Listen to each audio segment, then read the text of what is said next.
வணக்கம். இன்றைய செய்திகளோடு உங்களை வரவேற்பதில் மகிழ்ச்சி. உண்மையை உரைக்கும் உன்னத குரல் சிலோன் மிரர். இன்றைய செய்திகள். நாடாளுமன்ற சுற்றுவட்டத்திற்கு அருகிலுள்ள பொல்துவ சந்தியில் ஆர்ப்பாட்டத்தில் ஈடுபட்ட வேலையற்ற பட்டதாரிகள் குழுவினருக்கும் போலீசாருக்கும் இடையே ஏற்பட்ட பதற்றமான சூழல் தற்போது மேலும் தீவிரமடைந்துள்ளதாக செய்தியாளர் தெரிவித்துள்ளார். பொல்துவ சந்திக்கருகில் போராட்டத்தில் ஈடுபட்ட வேலையில்லா பட்டதாரிகள் நாடாளுமன்றத்தை நோக்கி பேரணியாக செல்ல முற்பட்ட போது போலீசார் அதனை தடுக்கும் நடவடிக்கையில் ஈடுபட்டுள்ளனர். இதன்போது போலீசாருக்கும் போராட்டக்காரர்களுக்கும் இடையில் முறுகல் நிலை ஏற்பட்டுள்ளது. நாடாளுமன்றத்தை நோக்கி பேரணியாக செல்ல முற்பட்ட பட்டதாரிகளை தடுக்கும் செயற்பாட்டில் போலீசார் ஈடுபட்டிருந்த போது சில யுவதிகள் கீழே வீழ்த்தப்பட்டுள்ளனர். மேலும் இந்த பதற்றமான சூழலில் யுவதிகள் சிலர் காயமடைந்துள்ளதாகவும் இதன் காரணமாக சம்பவ இடத்திற்கு நோயாளர் காவு வண்டி வரவழைக்கப்பட்டு வைத்தியசாலைக்கு அனுப்பி வைக்கப்பட்டுள்ளனர். கொள்ளுப்பட்டி சந்தியில் வாகன விபத்தை ஏற்படுத்திய வழக்கிலிருந்து முன்னாள் அமைச்சர் லொஹான் ரக்வத் விடுவிக்கப்பட்டுள்ளதாக தகவல் வெளியாகியுள்ளது. அத்துடன் விபத்தை ஏற்படுத்திய பின்னர் சட்டத்தரணி மற்றும் அவரது கனிஷ்ட சட்டத்தரணியை தூற்றி மரண அச்சுறுத்தல் விடுத்ததாகவும் முன்னாள் அமைச்சர் மீது குற்றச்சாட்டு சுமத்தப்பட்டிருந்தது. இந்த நிலையில் இது தொடர்பான வழக்கு நேற்று கொழும்பு கோட்டை நீதவான் நீதிமன்றில் விசாரணைக்கு அளிக்கப்பட்ட போதே இந்த உத்தரவு பிறப்பிக்கப்பட்டுள்ளது. இது தொடர்பில் முன்னாள் அமைச்சர் லொஹான் ரக்வத்தவின் சட்டத்தரணி நீதிமன்றில் முன்வைத்த கோரிக்கை மீதான ஆராய்வின் போது இந்த உத்தரவு பிறப்பிக்கப்பட்டுள்ளதாக குறிப்பிடப்பட்டுள்ளது. அத்துடன் சம்பவத்தில் பாதிக்கப்பட்ட தரப்பினருக்கு 10 லட்சம் ரூபாய் செலுத்த இணக்கம் காணப்பட்டதாகவும் லொஹான் ரக்வத்தவின் சட்டத்தரணி நீதிமன்றத்தின் கவனத்திற்கு கொண்டு சென்றுள்ளார். இந்த விடயங்களை ஆராய்ந்த நீதவான் கொள்ளுப்பட்டி வாகன விபத்து வழக்கில் இருந்து லொஹான் ரக்வத்தவை விடுவிக்கும் உத்தரவை பிறப்பித்துள்ளார். இதேவேளை சட்டவிரோதமான முறையில் பதிவு செய்யப்படாத சொகுசு கார் ஒன்றை பயன்படுத்தியமை தொடர்பான வழக்கில் முன்னாள் அமைச்சர் லொஹான் ரக்வத்த மற்றும் அவரது மனைவி கைது செய்யப்பட்டமை குறிப்பிடத்தக்கது. முப்படைகளிலிருந்து தப்பியோடிய 1600க்கும் மேற்பட்டோர் சமீப நாட்களில் மேற்கொள்ளப்பட்ட விசேட தேடுதல் மூலம் கைது செய்யப்பட்டுள்ளனர். முப்படைகளில் பணியாற்றி சட்ட ரீதியாக அவற்றிலிருந்து விலகாத நிலையில் கடமைக்கு சமூகம் அளிக்காத சிப்பாய்களை தேடி கைது செய்யும் நடவடிக்கையொன்று தற்போதைய நாட்களில் நாடளாவிய ரீதியில் மேற்கொள்ளப்பட்டு வருகின்றது. அண்மைய நாட்களில் நாட்டில் இடம்பெற்ற பல்வேறு குற்ற செயல்களில் அவ்வாறு முப்படைகளில் இருந்து தப்பிய சிப்பாய்கள் பலர் தொடர்பு பட்டிருப்பது தெரியவந்ததை அடுத்தே இந்த நடவடிக்கை மேற்கொள்ளப்பட்டது. அதன் பிரகாரம் தற்போதைக்கு முப்படைகளில் இருந்து தப்பியோடிய 1606 பேர் கைது செய்யப்பட்டுள்ளனர். ராணுவத்தினர் மேற்கொண்ட தேடுதல்களில் 1444 பேரும் போலீசார் மேற்கொண்ட தேடுதல்களில் 160 பேரும் கைது செய்யப்பட்டுள்ளனர். இவர்களில் 1394 ராணுவ சிப்பாய்கள், 136 விமானப்படை சிப்பாய்கள், 72 கடற்படை சிப்பாய்களும் உள்ளடங்கியிருப்பதாக மேலும் தெரியவந்துள்ளது. இலங்கையில் வாகனங்களை கொள்வனவு செய்வதில் பொதுமக்களின் ஆர்வம் குறைந்து வருவதால் வாகன இறக்குமதி மூலம் அரசாங்கம் எதிர்பார்க்கும் வருவாயை ஈட்டுவதில் நெருக்கடி ஏற்படக்கூடும் என்று இலங்கை வாகன இறக்குமதியாளர்கள் சங்கம் தெரிவித்துள்ளது. ஊடகத்திற்கு அளித்த பேட்டியில் சங்கத்தின் செயலாளர் அரூஷா ரொட்ரிகோ இதனை குறிப்பிட்டுள்ளார். கடந்த மாதம் 1ஆம் திகதி முதல் தனிப்பட்ட பயன்பாட்டிற்கான வாகனங்களை இறக்குமதி செய்ய அனுமதிப்பதற்கு அரசாங்கம் முடிவு செய்தது.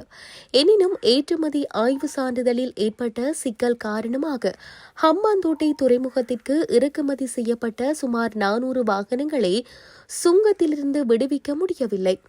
அதன்படி நிதியமைச்சர் என்ற வகையில் ஜனாதிபதி அனுரகுமார திசாநாயக்க அந்த தடைகளை நீக்கி ஒரு வர்த்தமானியை வெளியிட்டார். எனினும் துறைமுக அனுமதி தாமதம் உள்ளிட்ட சில சிக்கல்கள் காரணமாக எதிர்காலத்தில் நுகர்வோர் அதிக விலைக்கு வாகனங்களை வாங்க வேண்டி இருக்கும் என இலங்கை வாகன இறக்குமதியாளர்கள் சங்கத்தின் செயலாளர் அரூஷா ரொட்ரிகோ தெரிவித்துள்ளார். கிரான்பாஸ் நாகலகம் சாலையில் அண்மையில் நடந்த துப்பாக்கி சூட்டில் 2 பேர் காயமடைந்த சம்பவத்திற்கு உதவிய குற்றச்சாட்டில் 24 வயது பெண் ஒருவர் கைது செய்யப்பட்டுள்ளார். கடந்த மார்ச் 17 கிராண்ட் பாஸில் மோட்டார் சைக்கிளில் வந்த அடையாளம் தெரியாத துப்பாக்கிதாரிகள் துப்பாக்கி சூடு நடத்தியதில் 2 காயமடைந்தனர். இந்த சம்பவம் தொடர்பான விசாரணைகளின் விளைவாக கடந்த 18 அன்று பத்திரமுல்ல சிறப்பு படை முகாமை சேர்ந்த அதிகாரிகள் ஒரு சந்தேக நபரை கைது செய்தனர். மேலதிக விசாரணைகளின் விளைவாக துப்பாக்கி சூட்டிற்கு உதவிய குற்றச்சாட்டின் பேரில் சந்தேக நபரின் மனைவியான குறித்த பெண் நேற்று கைது செய்யப்பட்டுள்ளதாக தெரிவிக்கப்பட்டுள்ளது.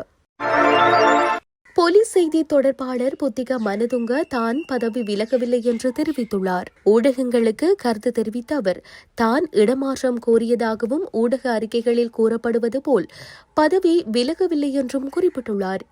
இதன்போது புத்திக மனதுங்க தனிப்பட்ட காரணங்களுக்காகத்தான் இடமாற்றம் கோரியதாக தெளிவுபடுத்தினார். மேலும் நான் இடமாற்றத்திற்கான கோரிக்கையை சமர்ப்பித்துள்ளேன். தேசிய போலீஸ் ஆணையம் மற்றும் தொடர்புடைய அதிகாரிகளால் பொருத்தமான நியமனம் செய்யப்படும் வரை நான் போலீஸ் செய்தி தொடர்பாளர் பதவியில் தொடர்ந்து பணியாற்றுவேன் என்று அவர் விளக்கமளித்துள்ளார்.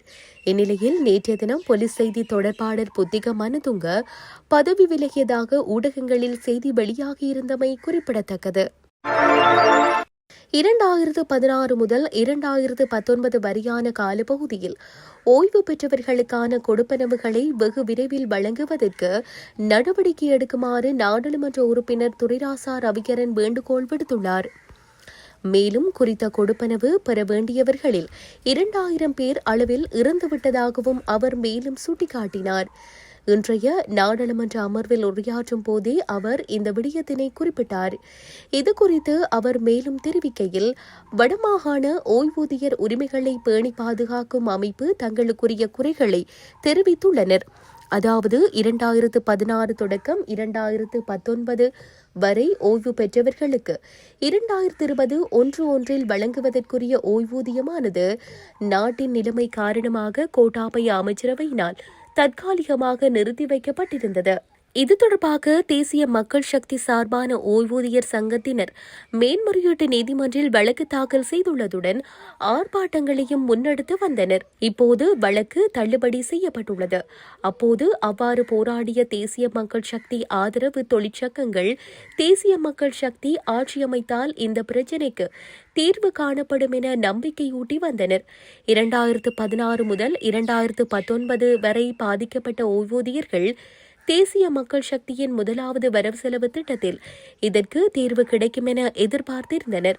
2020 கிடைக்க வேண்டிய கொடுப்பனவு 2025 வரை 5 ஆண்டுகளாக காத்திருந்தவர்களுக்கு அந்த கொடுப்பனவு 3 கட்டங்களாக 2027 வரை வழங்க கால நீடிப்பு செய்யப்பட்டுள்ளது. இக்கொடுப்பனவை பெற வேண்டியவர்களில் 2000 பேர் அளவில் இறந்துவிட்டனர்.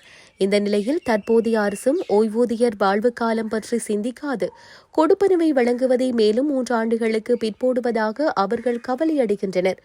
இந்த நிலையில் அந்த கொடுப்பனவுகளை வெகு விரைவில் வழங்குவதற்கு நடவடிக்கை எடுக்குமாறு அமைச்சரையும் சபாநாயகரையும் கேட்டுக் கொள்கின்றேன் என தெரிவித்தார்.